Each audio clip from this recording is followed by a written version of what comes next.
Guys, I always get a little sad when we're getting ready to finish a book. This is the last chapter in Mouse and the Motorcycle. I can't believe we've read an entire book without even seeing each other. So today's chapter is called A Subject for Composition.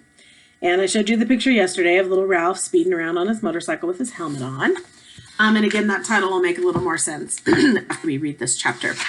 I will tell you, I do have a short Roald Dahl book that I'm going to start when we finish this one, but I may not start it tomorrow, so I'll let you guys know when we're going to start that. But just so you know, I do have one more book in the wings for us to read. All right, chapter 13. Ralph was a hero in the mouse hole that night. His admiring relatives gathered around, begging to hear the story of his adventures. Ralph could not help bragging a little as he told the story of his travels, beginning with the search of the second-floor rooms, skipping the part about the teacher trapping him under the drinking glass, and ending with Keith's taking the aspirin and finally falling asleep. "But are you sure it really was an aspirin tablet?" Ralph's mother could always find something to worry about. "Are you sure it wasn't some other kind of pill?" "Keith put it on the bedside table and refused to take it until his mother saw it," explained Ralph. "At first, his mother and father got pretty excited and thought he was out of his mind from the fever when he started telling them there was an aspirin on the table. Then, when they saw the pill and could tell from the letters on it that it really was an aspirin, they decided the night clerk must have found it and brought it up.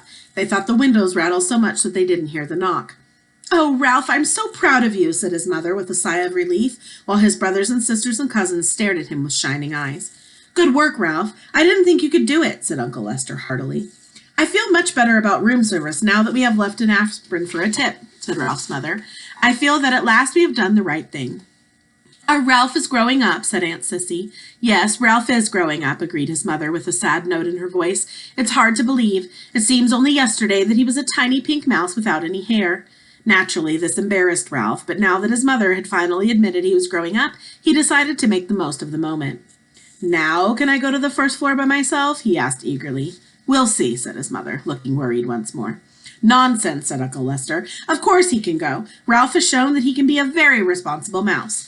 "I guess you're right," agreed Ralph's mother nervously. "Oh boy," exclaimed Ralph. "Tell us again how you climbed on the vine and the owl nearly got you," begged a cousin. "No, tell us again how the ambulance got stuck in the crack," said another. "No, tell the part about how you got the dog to bark," pleaded the third. The only flaw in the evening for Ralph was the fact that he had not found the motorcycle on his travels through the hotel. Keith slept soundly, and the next morning, although he still had a temperature, Ralph was pleased to see he was feeling much better. "Do you hurt any place?" Mrs. Gridley asked anxiously before she had given her son an aspirin brought by the milkman. "Is your throat sore? Does your stomach ache?" Keith shook his head. "I just sort of feel tired." "He's going to be all right. He must have picked up a bug someplace," said Mrs. Gridley to her husband. "A day in bed with plenty of fluids, and he'll be on his feet again." Mr. Gridley nodded. "Do you feel like eating any breakfast?" he asked Keith. "We can order you something from room service." Keith brightened. "Can I really have something sent up from room service?" he asked, and when his father assured him he could, he slumped back into the pillow. "But I'm not hungry." "Some orange juice would be good for you," suggested his mother. "All right," agreed Keith, and then added as if he suddenly had an inspiration. "And bacon and toast and jelly?" "Your appetite seems to have come back in a hurry," remarked Mr. Gridley as he picked up the telephone and asked to be connected with room service to order, he thought, breakfast for his son. As soon as the adults had gone, Ralph popped out into the room. "Hi," said Keith. "Thanks a lot for the aspirin. It really helped." "That's all right," answered Ralph modestly. "Where did you find it?" Keith was curious to know. "Under a dresser down on the first floor." "The first floor?" Keith couldn't believe it. "How did you manage to get it up here?" Once more Ralph told the story of his night's adventure, skipping the part about the drinking glass, but making it sound as if he had narrowly escaped the horny talons of the owl as he traveled down the vine. Golly, Keith was amazed at Ralph's story. "You know what? You're a pretty smart mouse, and a brave one, too." It was nothing," said Ralph in an offhand manner. "Nothing? It was plenty. You risked your life." The boy's admiration and gratitude made Ralph feel even prouder of what he had done. "I parked your ambulance out in the hall," he said, wanting Keith to know just how responsible he was. "Your folks will probably see it and bring it in when they come back. That reminds me, you didn't happen to see my motorcycle anyplace, did you?" Keith's question was unexpected. "Well, no, I didn't." Ralph suddenly felt less proud of himself. "But I didn't have much time to look." "Yeah, I know," Keith was sympathetic. "I just wondered." A knock at the door sent Ralph scurrying to the knothole. "Come in," called Keith. Matt entered with a tray. "Here you are. And here's your ambulance. I found it out in the hall," he said as he set the tray across Keith's knees. "Sorry to see you're under the weather." "Thank you. I'll be all right." Keith handed Matt a coin his father had left for a tip. "And thanks for bringing in my ambulance." Matt pocketed the coin. "Thank you," he said. "And by the way, this doesn't happen to be yours, does it?" He pulled the little motorcycle out of his pocket. Ralph was so excited he almost fell out of the knothole. "Hey," Keith sat up straight, rocking the orange juice on his tray. "It sure is. Where'd you find it?" "In a hamper of linen that had been chewed by mice, or by a mouse. It fell out when the housekeeper was showing us the damage that had been done. I picked it up before anyone noticed it." "Gee, thanks. Thanks a lot." Keith accepted the motorcycle and set it on his tray. "It's my favorite, and I didn't like losing it." "I wonder how it got into that hamper of linen," mused Matt. Keith grinned, but said nothing. Old Matt rubbed his chin and stared at the ceiling. "I don't suppose a certain irresponsible mouse happened to ride it into a pile of sheets and pillowcases and get tangled up and dumped into the hamper?" Keith tried not to laugh. "I don't know any irresponsible mice," he said. "Only one responsible mouse. Say, how did you guess?"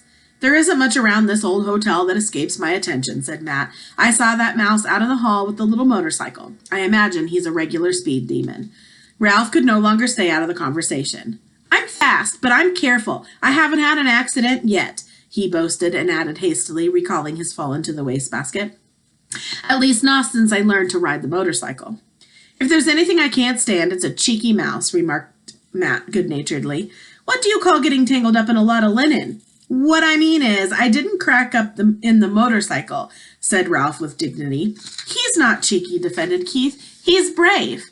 You aren't going to tell the management about him, are you?" "What's the use?" said Matt. "If they get rid of these mice, more will move in. Anyway, he's a cute little fellow. Cheers me up just to think of him tearing around on a little motorcycle." "If only I could," thought Ralph. There followed an unusually pleasant day for the mice. Keith stuffed the bacon and toast and jelly through the knothole. The mice feasted on bacon and jelly before the ants could get at them, and stored the toast against the rapidly approaching time when Keith would leave the hotel. They slept all morning while Keith alternately napped and played with his cars.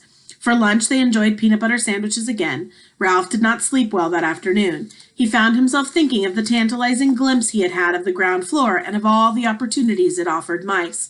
Crumbs in the dining room, leftovers in the kitchen, scraps in the garbage. He lay daydreaming on a pile of shredded Kleenex. He could see himself on the first floor pilfering crumbs in the dining room at night after the guests were in bed, and from the dining room he would go to the kitchen right past the night clerk who was sure to be asleep. If only he could make the trip on the motorcycle. The thought of the motorcycle put an end to Ralph's daydream and made sleep impossible. After tossing about on his bed of Kleenex, he got up and poked his head out of the knothole. Keith was awake, lying back on the pillows with his cars beside him. He smiled at Ralph. "How are you feeling?" asked Ralph. "Sort of tired," answered Keith. Ralph climbed out of the hole. "Where are your folks?" "They went out for a little while. They'll be back. I'm supposed to take a nap." "Are you going to?" asked Ralph. "I'd rather talk to you." Keith leaned over and set the motorcycle on the floor. "Want to ride it?" he asked. "Do I want to ride it?" Ralph could scarcely believe he heard correctly. "You mean you'll let me, after the way I lost it for you?" "You proved you could be responsible when you brought me the aspirin," explained Keith. "You're more grown up." "Thanks," said Ralph modestly. "I guess mice grow up faster than boys." Keith sounded as though he longed to grow as rapidly as a mouse. "You grow a little bit every day," Ralph said, as he removed his crash helmet from its hiding place behind the curtain. "I guess you're right," agreed Keith. "My dad measures me every 6 months against the door jamb of our kitchen back in Ohio, and each mark he makes is higher than the last. But I never feel myself growing." "You wait long enough, and you will be a grown-up." Ralph felt as if he had said something very wise as he slipped the rubber band on his crash helmet around his whiskers. "I guess so." Keith slumped back on the pillows. "But it takes so long." "I grew up, didn't I?" asked Ralph. "You said yourself I had become a responsible mouse." "Yes, you did," said Keith thoughtfully. "I guess that's part of the secret. Just getting bigger isn't enough. You have to learn things like not taking off down a steep hill on a bicycle when you aren't used to hand brakes. You know, stuff like that." Ralph walked with a slight swagger to the motorcycle, grabbed the handlebars, and threw his leg across the seat.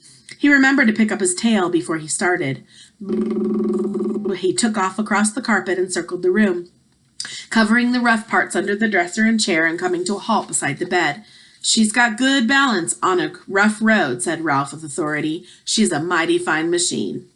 Say, Ralph, said Keith, suddenly sitting up, how would you like to come with me when we leave the hotel? Come with you? Ralph was stunned. He had expected to live and die in the Mountain View Inn, and now he was being offered the opportunity for travel that he had dreamed of. Yes, come with me to San Francisco and then back to Ohio. Ralph's first thought was of the motorcycle. If he went with Keith, he would not have to be separated from the motorcycle. Keith must have sensed Ralph's thoughts, because he said, you could ride the motorcycle every day. Ralph was silent. He had begun to think of other things, his family, the permission he had earned to visit the ground floor, Keith's family, and how they might feel about a mouse.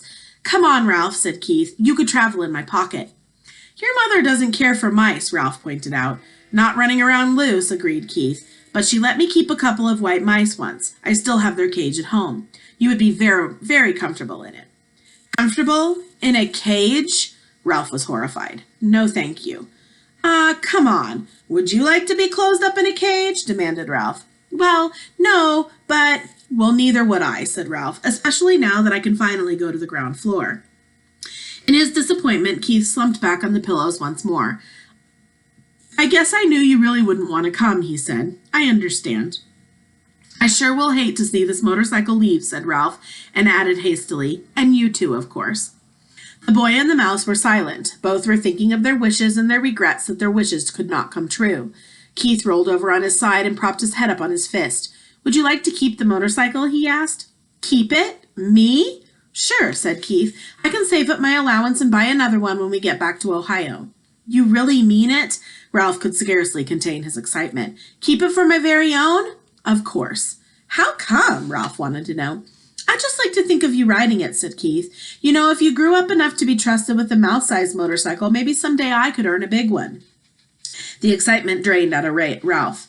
I can't. I don't have any place to keep it, and it's too big to go through the knothole. And I couldn't hide it behind the curtain forever because I've heard that after Labor Day, there aren't so many tourists, and they take the curtains down to be cleaned.